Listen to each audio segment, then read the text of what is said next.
Bonjour et bienvenue dans notre podcast Les humains derrière la recherche en soins palliatifs. Il s'agit d'une initiative développée par des étudiants au sein du Réseau québécois de recherche en soins palliatifs et de fin de vie, ou plus communément appelé RQSPAL. À chaque épisode, nous rencontrerons des étudiants, des chercheurs ou des bénévoles en soins palliatifs pour mieux comprendre leur parcours ou plus précisément pourquoi ils ont choisi le domaine si mystérieux et empreint d'humanité que sont les soins palliatifs et de fin de vie.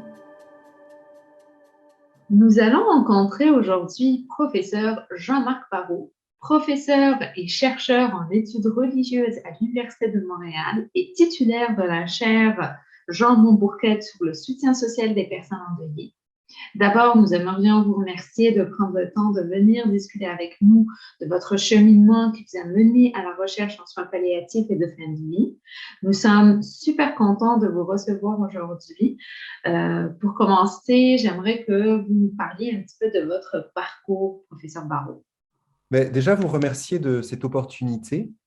Dès que nous pouvons parler des soins palliatifs, je suis à lever l'index pour dire, écoutez, je suis disponible. J'aime à parler des soins palliatifs comme une culture, donc qui, tout en respectant les institutions qui les portent, je crois, peuvent être considérées plus largement.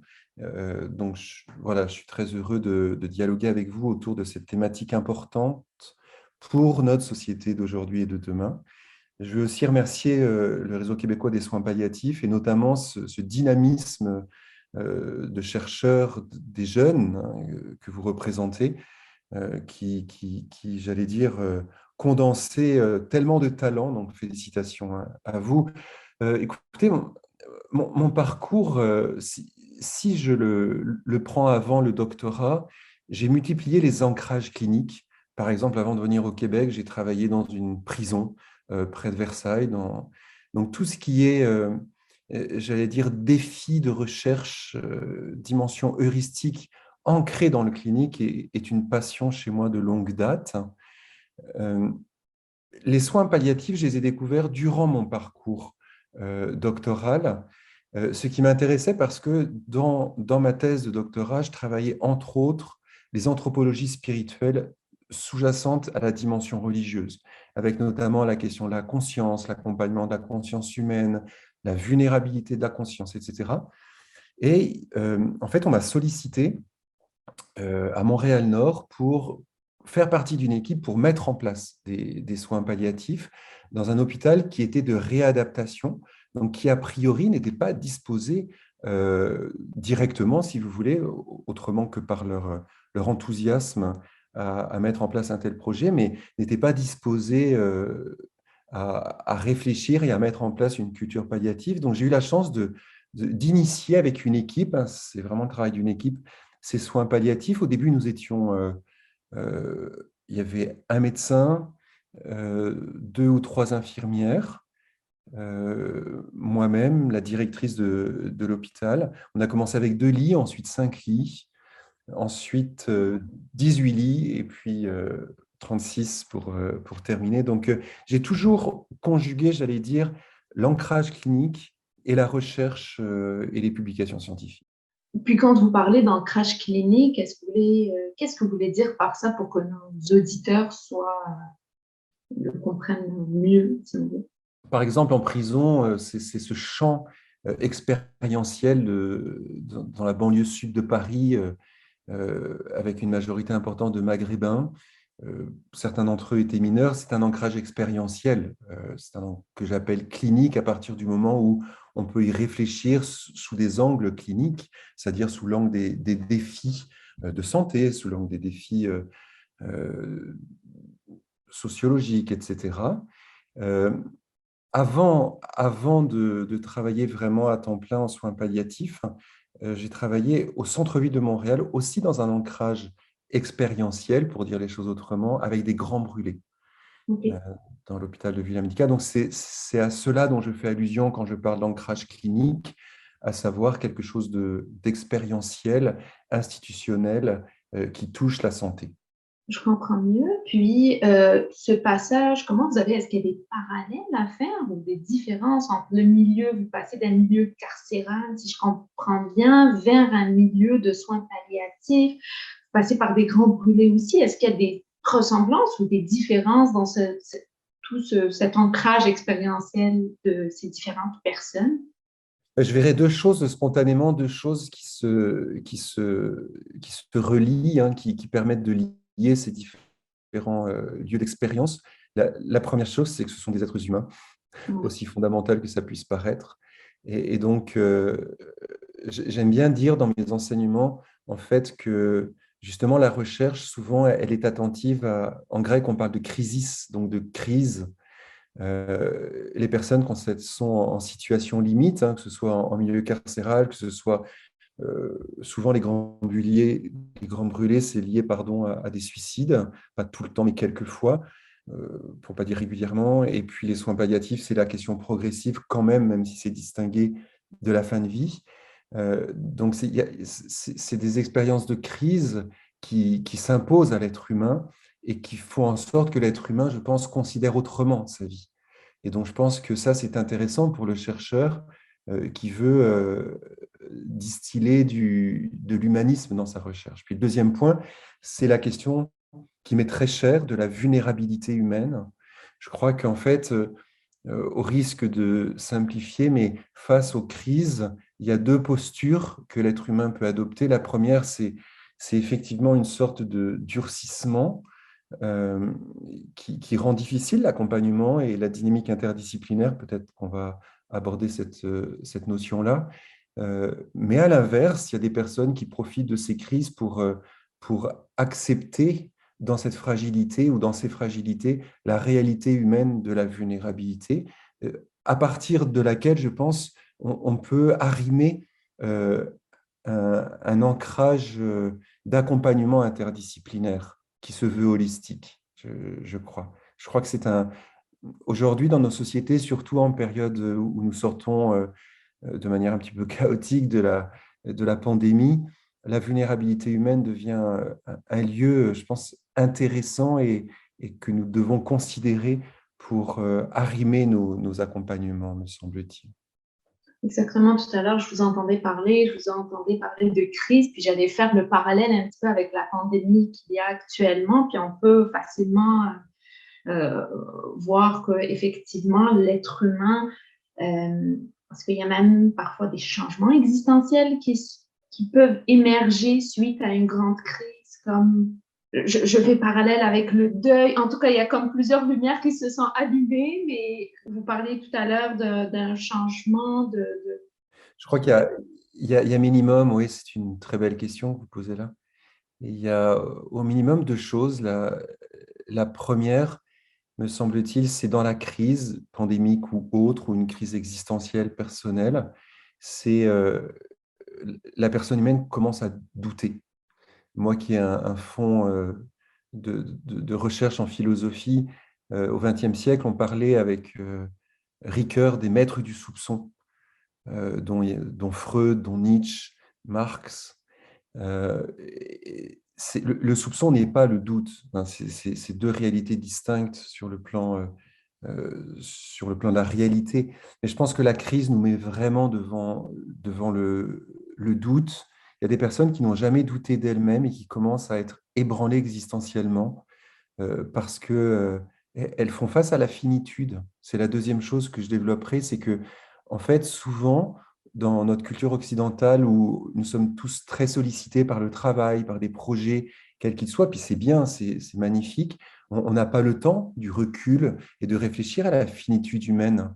Et l'isolement sanitaire provoqué par la crise de la pandémie, mais aussi quelqu'un qui est en prison dans une cellule pendant 6 mois, 2 ans, 5 ans, mais aussi quelqu'un qui est cloué sur son lit, commence à se poser, s'il ne l'a pas fait auparavant, des questions en lien à sa propre finitude. Et je crois qu'il y a une dimension réflexive alors dans la dynamique de la croissance personnelle qui s'impose à cette personne vulnérable et qui est, si elle n'est pas accompagnée, elle peut être difficile à vivre, alors que si elle est accompagnée, là encore, elle peut être l'occasion d'un d'un sursaut d'humanisme et de, j'allais dire, oui, de remise en cause positive chez la personne humaine qu'elle n'aurait paradoxalement pas fait s'il n'y avait pas eu ça. Je ne suis pas en train de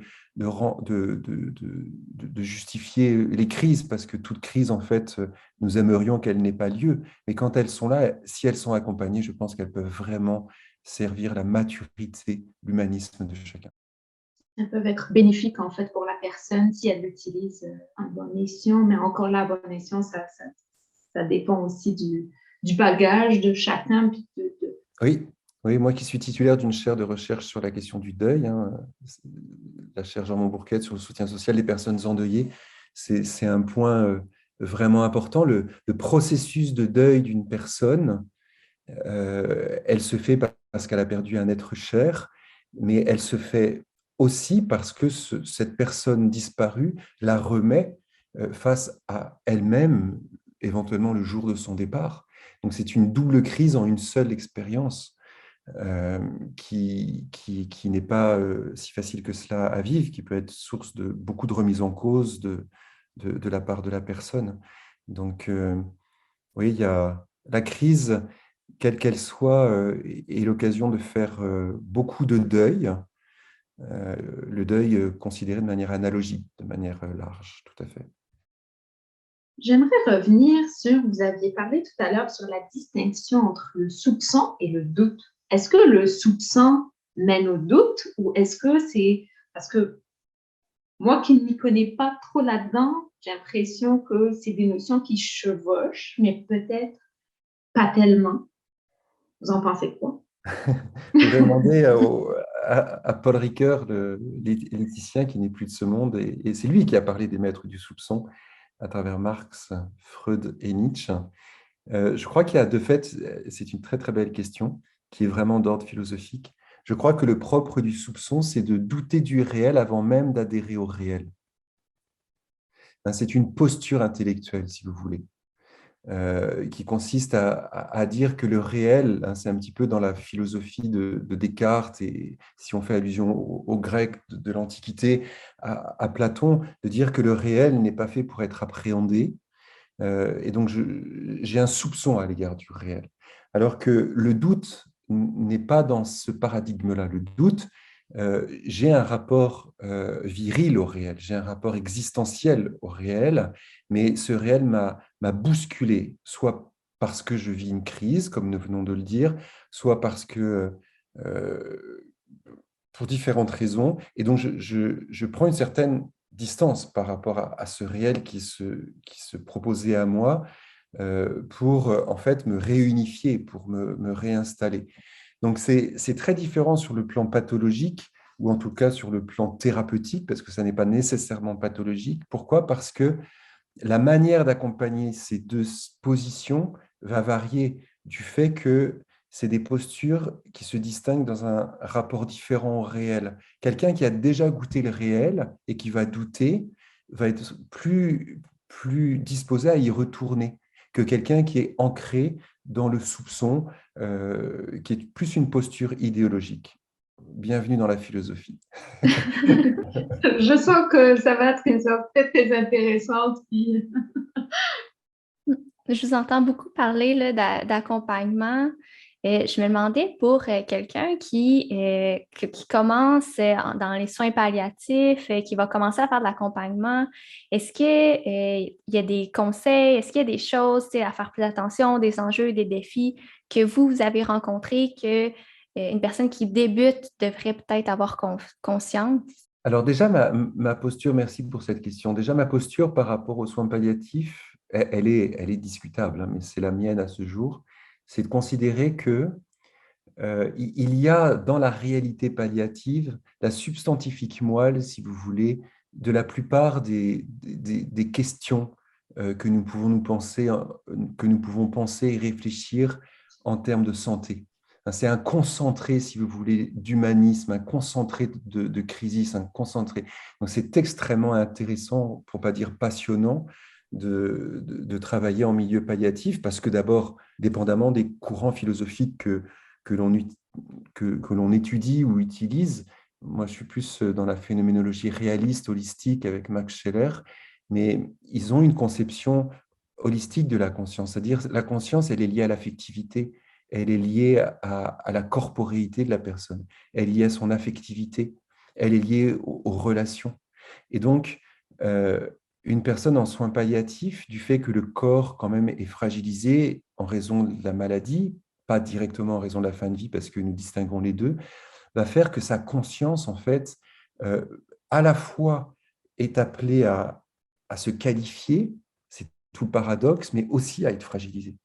Et je crois que c'est tout le défi professionnel et éthique, mais aussi de l'équipe interdisciplinaire, que de prendre cette réalité en compte, et on ne le fera jamais suffisamment, et de l'intégrer en termes de déontologie, de travail, et en termes d'accompagnement à l'égard du patient. Moi, je dis souvent dans les conférences ou à l'égard même de familles que j'accompagne qui ont quelqu'un en soins palliatifs, de dire, mais vous savez, votre toucher sur l'épaule de votre mère, de votre père, de votre frère en soins palliatifs, même si c'est simplement sur l'épaule, sans rentrer dans ce qu'on appelle le toucher thérapeutique, mais a un impact sur la personne, mais beaucoup plus grand que si elle était en pleine santé. Idem pour la voix, je parle souvent de la voix, la manière, le verbe, la manière de parler en soins palliatifs. On ne peut pas parler de la même manière dans une chambre que dans un corridor ou que dans une fête de famille. Pourquoi? Parce que l'écho chez la personne fragilisée, dans sa conscience, n'est pas le même que si elle était en pleine santé. Bien que j'aime pas le terme pleine santé, il faudrait revisiter ce concept-là, mais on s'entend, vous voyez ce que je veux dire. Je viens de terminer un article qui sera publié au département de criminologie de l'Université de Montréal au printemps sur ce que j'ai appelé en fait l'abus spirituel, qui est un thème, j'allais dire, très, très peu travaillé, on peut dire. On a pu parler de différents abus dans des cadres religieux, mais c'est assez rare d'en parler sous l'angle spirituel. Et en fait, ce que j'ai essayé de montrer, c'est cela, c'est que la mécanique de la conscience fait que une injonction spirituelle peut avoir un impact chez une personne vulnérable que l'on ne mesure pas ou pas jamais suffisamment. Ça, je pense que c'est vraiment la première chose, à souligner, pardon d'être trop bavard sur ces sujets-là, mais c'est tellement passionnant et important. Je dirais que la deuxième chose aussi qui est centrale, mais on y reviendra peut-être sous un autre angle, c'est de considérer en soins palliatifs que chaque personne qui souhaite y travailler est aussi importante que l'autre. Il y a une sorte de basculement en soins palliatifs. Nos institutions sanitaires sont souvent hospitalières, sont souvent pyramidales. En palliatif, que ce soit à domicile, mais aussi dans différentes institutions, moi, je considère qu'il y a vraiment un basculement institutionnel où le bénévole est aussi important que le médecin, où l'infirmière ou le travailleur social est aussi important que le bénévole et bénévole, bon, etc. Ce qui ne veut pas dire qu'on mélange tout, ce qui ne veut pas dire qu'on ne reconnaît pas à chacun sa compétence. Le médecin est absolument indispensable, c'est plus qu'une évidence. Mais chaque personne investie en soins palliatifs contribue à la culture palliative, à l'humanisation de cette culture vouée à porter le patient qui est devenu vulnérable. Et ça, j'allais dire, c'est extraordinaire pour notre 21e siècle qui souvent a de la difficulté à considérer en fait la qualité de l'engagement de chacun. Souvent, il y a beaucoup de taxonomie en disant un tel est plus important que tel autre. En soins palliatifs, je ne réfléchis pas comme ça, en tout cas personnellement. Ouais. Oui, la part de chacun est vraiment super important parce que chacun va avoir une façon différente d'accompagner aussi la personne qui est en soins palliatifs. Exactement. Ça renvoie à la richesse de la personne vulnérable en soins palliatifs. Elle est probablement, si elle le souhaite en tout cas, riche d'une spiritualité. Elle est aussi riche d'un héritage. Elle est riche d'une culture. Elle est riche de ses expériences. Elle est riche de son ici et maintenant, de ce qu'elle vit maintenant, de ce qu'elle sollicite maintenant. Elle est riche de ses désirs. Donc, comment voulez-vous qu'une seule équipe professionnelle ou réduite à 2, 3 professionnels puisse répondre à une telle richesse humaine? C'est impossible. Donc, le soin palliatif fait sortir cette richesse humaine pour solliciter de la part de notre société un accompagnement hors du commun. Et vous avez raison, Liane, chacun peut apporter quelque chose de particulier en raison de la richesse de la personne admise en soins palliatifs. Oui. Et j'ai envie de dire, étant bénévole au CHUM et je fais de l'écoute et de l'accompagnement, c'est une rencontre qui est riche pour les deux personnes qui sont présentes. En étant bénévole, on rentre dans une chambre en ayant l'impression qu'on va donner de notre temps, mais finalement, ce qu'on retire n'a rien à voir avec le temps calculé en minutes ou en heures qu'on a passé avec ces personnes. Puis votre discours m'a fait rappeler à une patiente que j'avais rencontrée qui était en soins palliatifs qui me disait les 6 derniers mois de sa vie étaient les plus beaux mois, puis les mois les plus riches en spiritualité qu'elle a pu vivre durant toute sa vie. Elle disait pendant que les gens autour de moi qui disaient oh j'espère que ça va bien aller, ça va garder espoir, elle disait il me donnait l'impression qu'il fallait que je sois mal, que je sois déprimée, que tout va mal dans ma vie. Moi, j'avais toute une autre vision de par tout cet aspect, si on veut, spirituel qu'elle vivait, toute quelque chose qui, je pense que l'idée que vous dites que les soins palliatifs apportent quelque chose, comme une énergie, quelque chose qui n'est pas palpable, qu'on ne peut pas voir et qui est là. Oui, tout à fait. Je suis vraiment d'accord avec vous, Sabrina. Je pense c'est un petit peu en lien probablement à ce que nous disions auparavant, à savoir la question de la crisis, mais aussi la question de ce vis-à-vis avec la finitude. La personne humaine, soit elle se bloque et elle ne grandit pas dans son humanité, soit en fait elle en profite pour faire un stage accéléré, si vous me permettez cette expression un petit peu en décalage. Et donc, elle nous renvoie à nous ce que nous souhaiterions faire, désirerions faire, mais que nous n'osons pas nécessairement faire. Et elle renvoie aussi, me semble-t-il, à ce que nous n'osons pas faire, à ce que nous n'osons pas visiter chez nous. J'ai utilisé dans un ouvrage que j'ai publié en 2017 sur les soins palliatifs, que j'ai appelé « Soins palliatifs accompagnés pour vivre », j'ai utilisé ce terme un petit peu justement dans la ligne de Paul Ricoeur, l'herméneutique circulaire. L'herméneutique, c'est cette capacité réflexive qui est propre à l'opération de l'intelligence. Elle est circulaire du fait que le patient me renvoie à moi-même et moi-même je renvoie au patient. Il y a cette circularité-là que je crois tout à fait bénéfique, bien sûr pour le patient, mais pour toutes celles et ceux qui s'engagent en palliatif. Et puis, j'ai un pied à la Société Soins Palliatifs à domicile, donc qui par définition fait du palliatif à domicile. Et j'aime bien constater en fait que quand une équipe mobile se déplace pour faire du palliatif à domicile, on voit en fait qu'à domicile, il y a quelque chose qui se passe. Je parle souvent, pour reprendre un mot grec, d'oikos. L'oikos, c'est ce milieu. Il y a un milieu qui n'est plus le même parce qu'il y a du palliatif à domicile. Il y a quelque chose qui se transforme, comme une levure qui s'est mise là et qui fait monter le pain, si vous voulez. Et ça, c'est, me semble-t-il, très lié à ces valeurs. On peut dire, je ne sais pas, en termes d'axiologie, on pourrait parler de valeurs palliatives ou bon, on pourrait analyser la chose de différentes manières, mais moi, je dis tout le temps que j'ai plus reçu en palliatif que j'ai donné. Donc, ça me manque parce qu'en ce moment, je n'ai plus le temps de faire beaucoup de palliatifs. J'ai juste un projet de recherche auquel, justement, je suis très attaché, mais sinon, en palliatif, mais sinon, je n'ai plus beaucoup de temps pour faire de l'accompagnement. Vous êtes professeur en études religieuses à l'Université de Montréal. Permettez-moi de vous poser la question qui me surlupine. la place de la spiritualité en soins palliatifs. Est-ce que vous pouvez nous en parler? Moi, je voyais dans les corridors, dans des intervenances spirituelles, puis j'étais toujours curieuse de me dire, ah, si je pouvais être dans la chambre avec un intervenant spirituel et le patient, ça m'a toujours intriguée, mais je me suis, ma curiosité me pique encore, donc je vous pose cette question. Ah là là là là, c'est le plus beau métier au monde. C'est le plus beau métier au monde.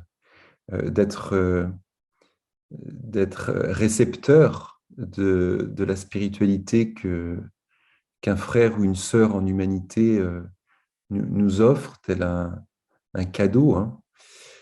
Euh, Au Québec, il y a vraiment eu une réforme autour des années 2010 où en fait la dimension de l'accompagnement spirituel est passée d'une dimension confessionnelle à une dimension non confessionnelle, ce qui a vu naître justement les intervenantes et intervenants en soins spirituels qui ont une posture qui se veut séculière, c'est-à-dire laïque. Euh, Certains ont de la difficulté, pas les intervenants en soins spirituels, mais extérieurs à cette posture, en disant, mais en fait, quel est l'avantage? Et j'y vois quand même beaucoup d'avantages pour l'avoir été et pour être actuellement parmi mes nombreuses responsabilités à l'Université de Montréal, coordonnateur des stages pour les futurs intervenants en soins spirituels, ce qui est une responsabilité intéressante. Mais je vois bien en fait qu'il y a de nombreux avantages parce que souvent, historiquement parlant, culturellement parlant, la spiritualité était réduite à la religion. C'est-à-dire qu'on parlait de spiritualité pour un être qui se disait religieux. Hein. Guy Jobin, à l'Université Laval à Québec, parle de l'homo religiosus, en latin, l'être humain religieux. Bon. Mais il peut y avoir quelqu'un qui se dit spirituel sans nécessairement être religieux. Ça, je pense que c'est la première chose à dire.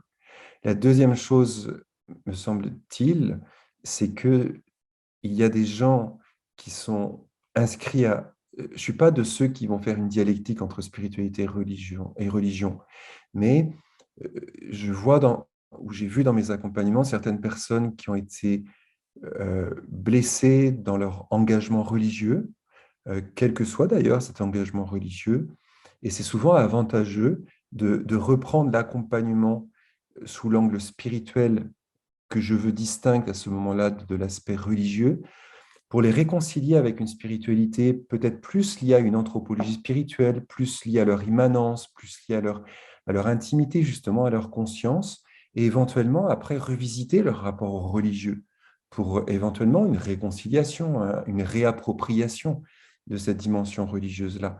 Donc, vous voyez, je ne suis pas du tout en dialectique entre les deux.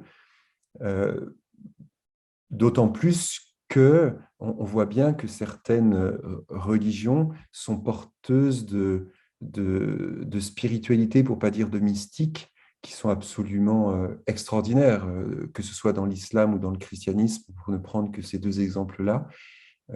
J'ai eu l'occasion d'aller sur les pas de certains Touaregs dans le sud du Sahara et de voir leur mystique. Moi, je parle de mystique. Bon, là, c'est un cadre religieux qui porte une spiritualité. Donc, vous voyez, il n'y a pas d'opposition. Mais c'est vrai que à ce jour, au Québec, l'intervenante ou l'intervenant en soins spirituels a cette lourde responsabilité, mais surtout ce bénéfice extraordinaire d'être, j'allais dire, celui qui reçoit ou celle qui reçoit la spiritualité. Alors, qu'est-ce que ça veut dire accompagner spirituellement quelqu'un? Euh, je, je donne un cours actuellement là-dessus. Je pense que c'est surtout, plus je réfléchis à cette chose-là, plus je suis humble. C'est-à-dire, plus je considère qu'on a beaucoup utilisé des sémantiques qui me semblent un petit peu en décalage avec nos cultures d'aujourd'hui. Directeur spirituel, c'est quand même très fort, c'est très paternaliste. Je pense que l'accompagnatrice et l'accompagnateur, c'est un frère de route. C'est quelqu'un qui marche avec, ce que veut dire d'ailleurs étymologiquement parlant le compagnon de route. Et dans ce sens-là, il est celui qui peut-être participe au discernement. Moi, j'aime beaucoup dire que le rôle de l'ISS, l'intervenant en soins spirituels, c'est le rôle de discernement. Il discerne pour la personne qui peut-être a besoin d'être éclairée dans sa propre spiritualité, qu'elle soit ou non liée à la religion. En quelques mots, c'est un petit peu ça. Ouais. La bénévole qui est en moi, qui marchait dans le corridor, a pu bénéficier de quelques notions qui échangent peut-être dans la chambre. Vous parliez de notions de... Vous avez dit, on a utilisé des termes peut-être qui étaient en décalage avec... Est-ce que vous pouvez nous en parler un peu plus, parler de l'accompagnement? Vous avez dit, peut-être c'est des termes utilisés qui étaient surutilisés. Quand j'ai par exemple nommé la direction spirituelle, Oui. oui, je trouve que c'est un terme maladroit en effet. Au regard de l'anthropologie spirituelle, au regard de ce qu'est une personne, qui plus est en soins palliatifs particulièrement vulnérable. Je travaille actuellement, j'essaie de terminer un article que je veux publier dans une revue scientifique qui essaie de... En fait, l'article, c'est de voir comment accompagner les personnes endeuillées à partir de la réalité de la kénose. La kénose, c'est un terme qui provient de la théologie, qui est vraiment le fait de s'abaisser, le fait de se vider de soi. Bon, donc c'est très lié à une théologie chrétienne en lien à cette réalité de l'incarnation, mais ça peut être très bien repris de manière séculière, ce que j'essaie de faire dans cet article. Et, et j'ai essayé, et j'essaie encore, autant comme coordonnateur de stage, que comme professeur, que comme chercheur, que comme thérapeute, ou en tout cas accompagnateur, de réfléchir à ça et de l'appliquer. C'est-à-dire, je pense qu'on n'est jamais assez au service de la personne vulnérable, au service d'une conscience fragile.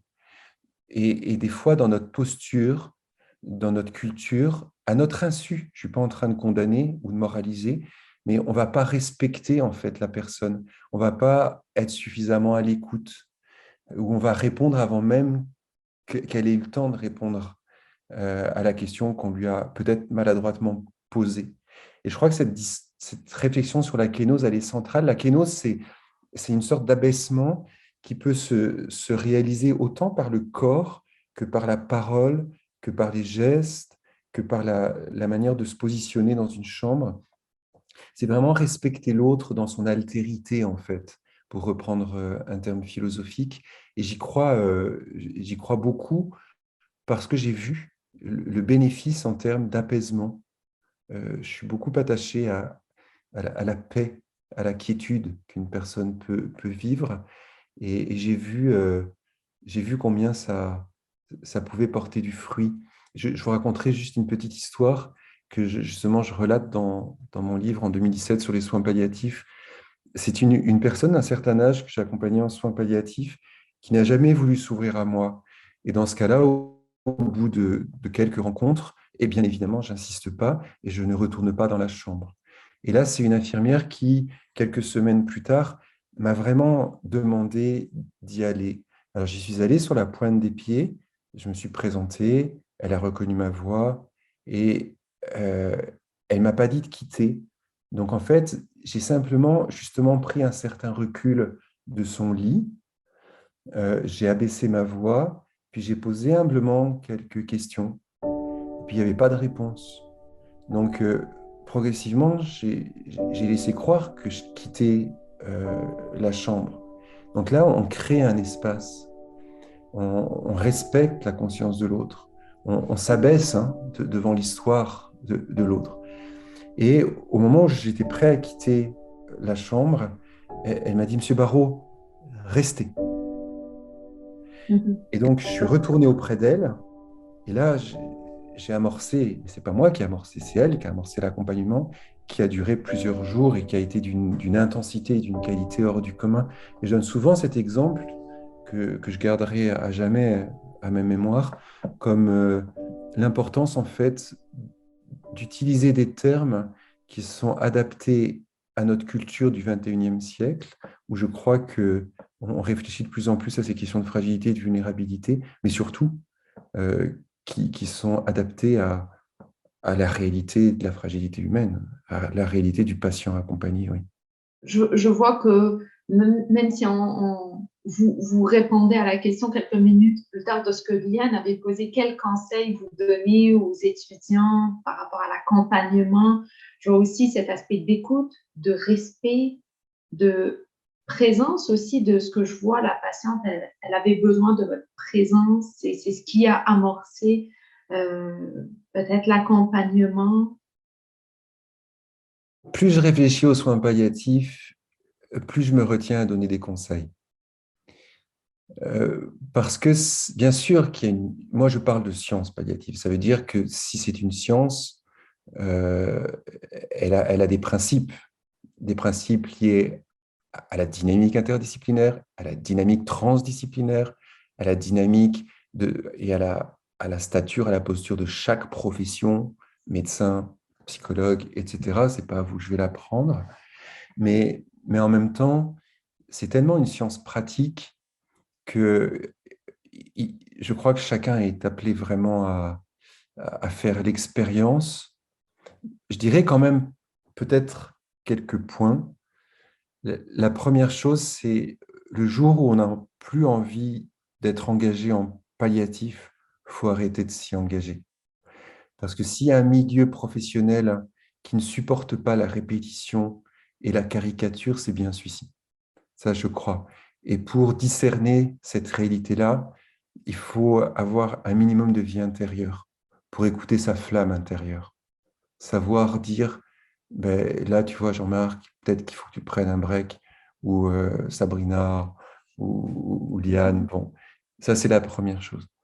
La deuxième chose que je dirais, qui m'est très, très chère, qui est un petit peu en lien à ce que je disais sur l'herméneutique circulaire, c'est que euh, la, la qualité de l'approche clinique, la qualité de l'accompagnement d'une personne en soins palliatifs dépend à la fois de notre humanité à chacun, chacune, et à la fois de notre formation.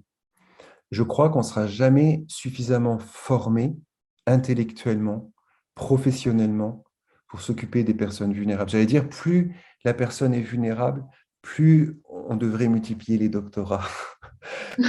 Parce que, parce que on l'a vu à travers ces discussions que nous avons ensemble, c'est compliqué un être humain. C'est vraiment compliqué. La question, par exemple, de la conscience, on n'aura jamais terminé de comprendre. Par exemple, la neurologie aujourd'hui, elle est revisitée à travers toute cette dynamique de la conscience humaine. En tout cas, il y a des chercheurs qui réfléchissent à cet angle-là, sous cet angle-là.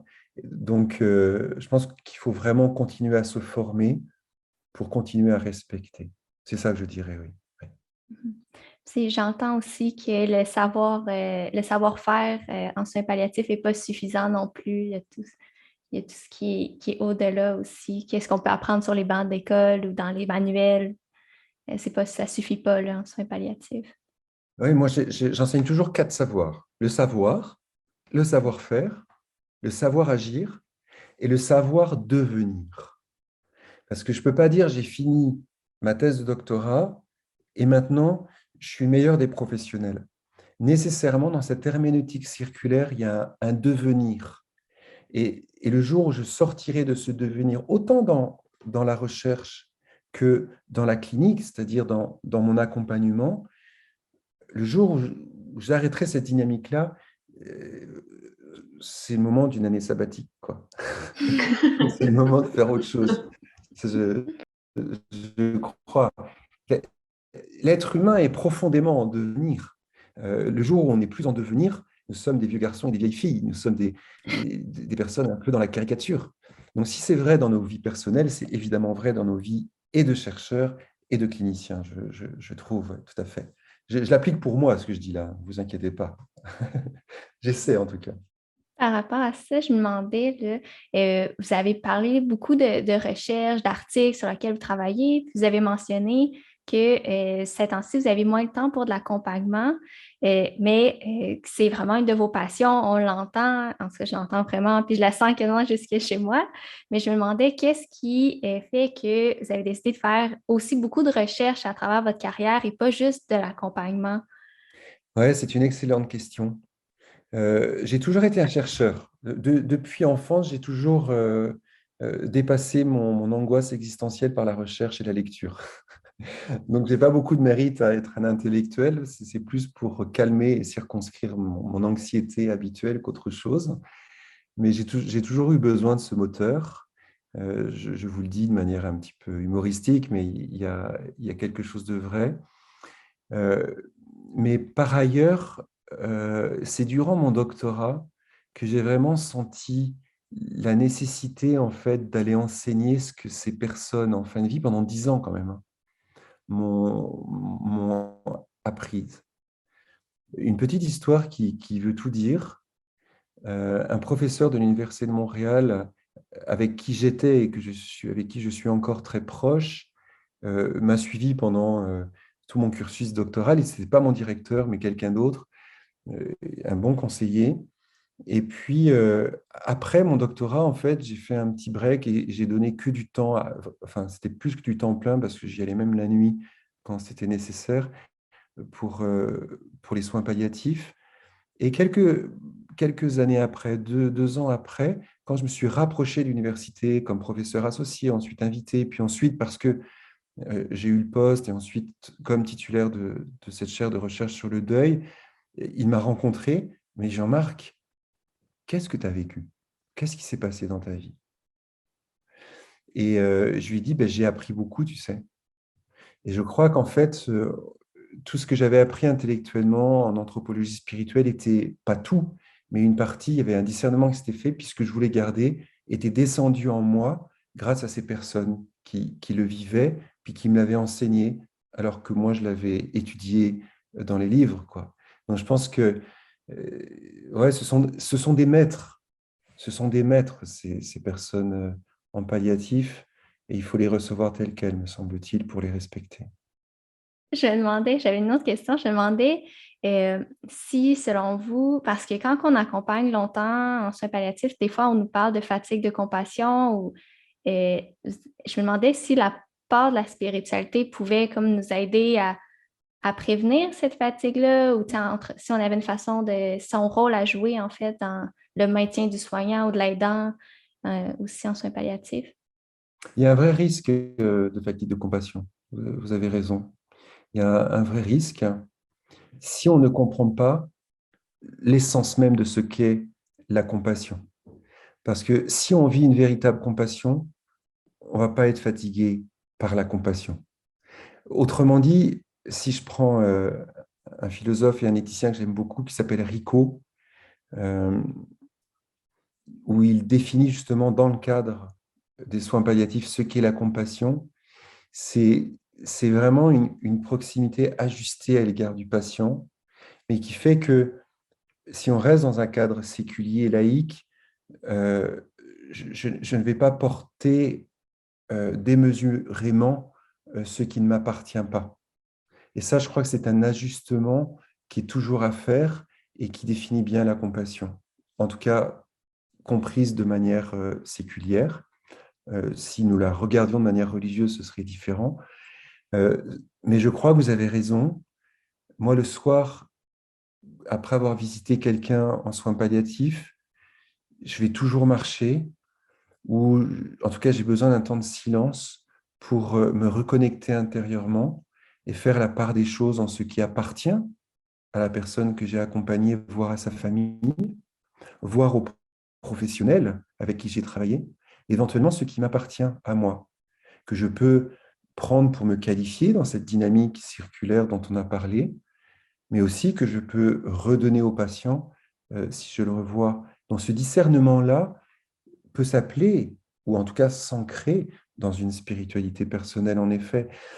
Si on ne parle pas de spiritualité, parce que ça peut être éventuellement pas compris par tous, hein, c'est un peu délicat de vouloir que tout le monde ait une spiritualité, mais au minima, parler d'intériorité. Ça, je pense que pour éviter cette fatigue de compassion, il faut un minimum d'intériorité. Ça, je crois. Je crois que l'être humain, tout être humain, qu'il soit athée, agnostique, spirituel, croyant, a cette capacité d'intériorité. Et je crois qu'elle est essentielle. Puis, s'il y a un lien à faire on parle de deuil, on parle de un deuil qui, dans nos sociétés, est un sujet parfois un petit peu tabou. Quelle place prend la spiritualité dans le deuil? Ou comment vous pourrez nous parler de ces deux thématiques côte à côte? Je vais sortir un gros mot qui est la téléologie et qui n'est pas la théologie. La téléologie, qui est cette science vraiment de la finalité, du tailos en grec, je crois qu'elle est absolument essentielle pour quelqu'un qui est en deuil. Si c'est un deuil d'une personne chère, on voit bien hein, toute la répercussion émotive que cela peut procurer chez la personne qui est endeuillée. Cette répercussion émotive peut couvrir, voire étouffer justement cette quête de sens qui caractérise tant la personne humaine. Et donc, pour petit à petit, non pas dépasser le deuil, parce que le but, c'est pas de dépasser le deuil, le but, c'est de vivre le deuil, de continuer à marcher dans le deuil, de continuer à avoir un horizon de vie heureux dans le deuil, peut-être pour certains auteurs de le résoudre, peut-être pour d'autres de ne pas le résoudre, c'est une vraie question que moi-même je n'ai pas résolue, mais je crois qu'il faut être habité par ce qu'on peut appeler une quête de sens. C'est un mot un peu alambiqué, on peut remplacer ça par une recherche de vérité, par une recherche de sens, par une ouverture, une quête de sens, je ne sais pas, vous voyez, mais en tout cas, ça, je crois que c'est absolument essentiel. Moi, je suis un amoureux du sport d'hiver, et c'est peut-être pour ça que je suis au Canada et au Québec, mais pour éviter de se perdre dans une avalanche, ben, il y a des piquets. Pour éviter de s'écrouler dans un deuil, il faut dans notre horizon de vie des piquets, des repères. Et ce qui nous donne ces repères, c'est de chercher. La recherche, en fait, va restructurer la personne quand elle a été intérieurement implosée par la dynamique émotionnelle due au deuil.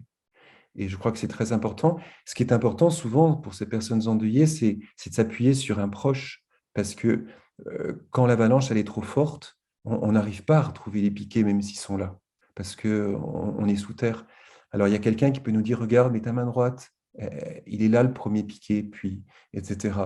Donc ça, je pense que avoir quelqu'un, c'est terrible d'être endeuillé seul, parce que c'est assez rare qu'une personne ait la force de retrouver un horizon de vie quand il est seul dans le deuil. On frôle alors le deuil compliqué et des fois, malheureusement, le deuil pathologique. Je pense que c'est l'une des expériences humaines les plus difficiles d'être en deuil. Je me souviens, l'un de mes éditeurs à Paris, pour un autre ouvrage, avec qui j'ai passé du temps au restaurant, puis qui commençait, après avoir parlé de mon bouquin, de parler de sa vie. Et il m'a regardé et il m'a dit, vous savez, mon expérience la plus terrible de ma vie, c'est le jour où j'ai perdu mon père. Et je suis titulaire d'une chaire qui porte le nom de Jean Montbourquette. Montbourquette a écrit un livre là-dessus. Pendant plus de 20 ans, il a vécu une sorte de sidération par rapport à la mort de son père et qui a fini, suite à un jeu de rôle, à s'imposer à lui qu'il fallait qu'il vive un deuil.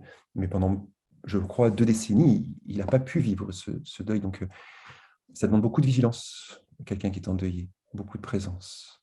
Puis, de ce que je comprends, un soutien qui est pas juste un soutien de professionnel, mais un soutien de la famille, des amis, un soutien, en fait, les fameux piliers dont vous parlez, c'est tout le réseau que la personne a et non pas juste le soutien des professionnels. Oui, parce qu'en fait, la structure d'une personne humaine euh, dépasse, j'allais dire, la dimension thérapeutique, voire pathologique.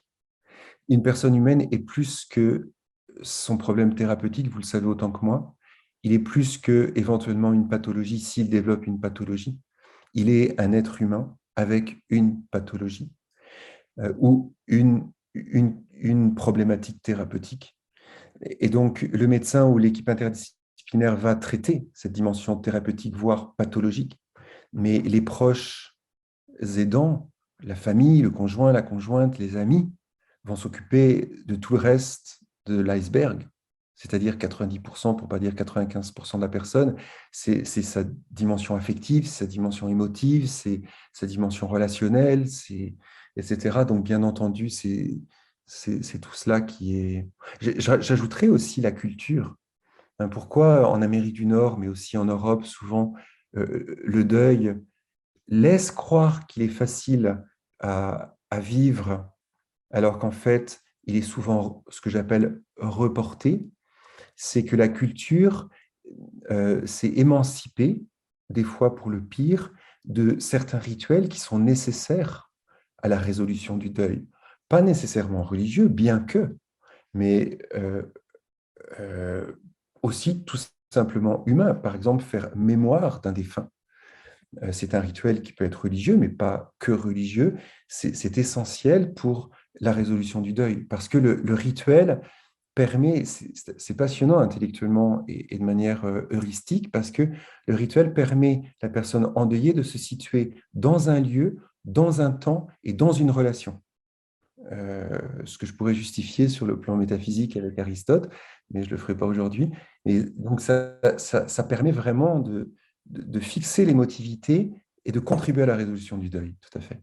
La dimension interpersonnelle, la dimension en fait plus grande que juste l'être humain avec lui-même, mais plus avec cette aussi de le vivre en famille. C'est une affaire, j'ai oublié où je l'ai lu, mais vous avez dit le deuil, c'est une affaire de famille aussi, parce qu'on le voit aussi, on partage, ça contribue aussi, si je peux dire, dans la construction de ce récit narratif, de se construire aussi toute l'histoire peut-être du deuil. Oui, tout à fait. Je suis tout à fait d'accord avec vos propos. J'ajoute le temps et ce qu'on appelle le situs, donc l'aspect du lieu, parce qu'en fait, il qualifie l'aspect relationnel. Vous voyez, une relation qui n'est pas située dans le temps et dans l'espace, c'est une relation velléitaire. En ce sens-là, elle ne peut pas être guérissante. Donc, c'est assez impressionnant de voir que le rituel permet la conjugaison de ces trois aspects-là. C'est pas rien de voir un ami à telle date, à tel lieu, avec tel rituel. C'est pareil pour le deuil en fait. On choisit tel lieu à telle date pour requalifier la relation avec la personne éventuellement décédée ou pour s'appuyer sur une autre relation pour passer dans ces étapes de deuil si fragiles à l'égard d'une personne décédée. Tout à fait. La date, le lieu, ça permet aussi que la qualité de présence n'est pas la même dépendamment, ou l'investissement de la personne en termes de sa présence n'est pas la même s'il n'y a pas cette notion de date, de temps, de lieu. C'est pour ça c'est l'un des projets de recherche que j'essaie de conduire parmi d'autres en ce moment, ce qu'on pourrait appeler la culture numérique, mais même la religion numérique, c'est-à-dire l'expression religieuse à travers les médias sociaux, en fait, a beaucoup d'avantages en termes quantitatifs, mais a ses limites en termes qualitatifs en raison de ce que vous venez de dire. Avoir une relation avec via les sociaux n'a pas le même réalisme et donc le même impact sur la personne que quand c'est en présentiel, c'est une évidence. Mais en termes de résolution du deuil, c'est tout aussi important. On pourrait passer des heures à parler avec vous et à vous poser des questions, mais moi j'ai envie de vous poser une dernière question. Si vous pouviez parler aux jeunes chercheurs ou aux jeunes cliniciens que vous êtes, quel message vous aimeriez lui dire ou lui faire savoir? Deux choses, de jamais m'arrêter sur mes écrits. C'est assez impressionnant, vous savez, quand on devient chercheur, on s'aperçoit, c'est une chose d'être professeur, une autre chose d'être chercheur et d'écrire des articles. Quand on devient chercheur, on s'aperçoit que ce qu'on a enseigné à l'égard de nos étudiants devient vrai pour nous. C'est-à-dire le plagiat est vrai aussi pour un chercheur, à savoir que on pourrait avoir la tentation de reprendre nos écrits anciens, de se reciter sans trop de références. Ben non, la recherche, et c'est pour ça qu'il y a une déontologie qui nous conduit, elle exige en fait cette rigueur à l'égard de nos étudiants à qui on enseigne, mais à notre égard. Donc, en fait, de jamais s'arrêter sur nos concepts, sur ce qu'on a découvert. Et c'est un véritable défi parce que le système universitaire académique que j'adore est d'une telle exigence en charge de travail aujourd'hui que facilement, on va sortir des vieux articles ou des vieux PowerPoint et prendre le risque de se répéter. Il ne faut pas tomber dans cette chose-là, je pense. Puis, pour moi, qui suis à la fois un clinicien et un chercheur, même aujourd'hui, là où, comme je vous le disais, je suis vraiment très pris par la recherche, l'enseignement et ma charge de titulaire à la chaire Jean-Montbourquet sur le soutien social des personnes endeuillées. Mais je m'efforce, et ce n'est pas de la vertu, mais à garder un projet de recherche minimum en lien aux soins palliatifs, c'est-à-dire à des personnes vulnérables, et de garder un lien avec vraiment des personnes qui sont en dehors du système et qui sont en palliatif, etc., parce qu'elles ont beaucoup, beaucoup à nous enseigner. Puis c'est elles qui évitent en fait que nous risquions de devenir des personnes blasées par j'allais dire, par ces défis énormes que nous portons, qui sont magnifiques, mais qui risquent... La recherche, c'est vraiment David contre Goliath. Il faut vraiment, pour reprendre cette image, euh, viser au bon endroit. Et pour viser au bon endroit, il faut continuer la recherche, mais être à l'écoute des personnes périphériques de nos sociétés et de nos institutions. Merci infiniment pour votre présence, pour votre temps. Puis, c'était vraiment une rencontre très, très intéressante, enrichissante. Moi, je ressors nourrie. Puis, je retiendrai le savoir-devenir que je ne connaissais pas. Oui, je peux vous envoyer des références si vous voulez, parce que ça existe dans la revue de littérature. Donc, oui, c'est quelque chose qui rend bien compte de la dynamique de la personne humaine. Merci à vous. Continuez. Merci beaucoup. Voilà, continuez. Au plaisir. Au plaisir, oui. Merci.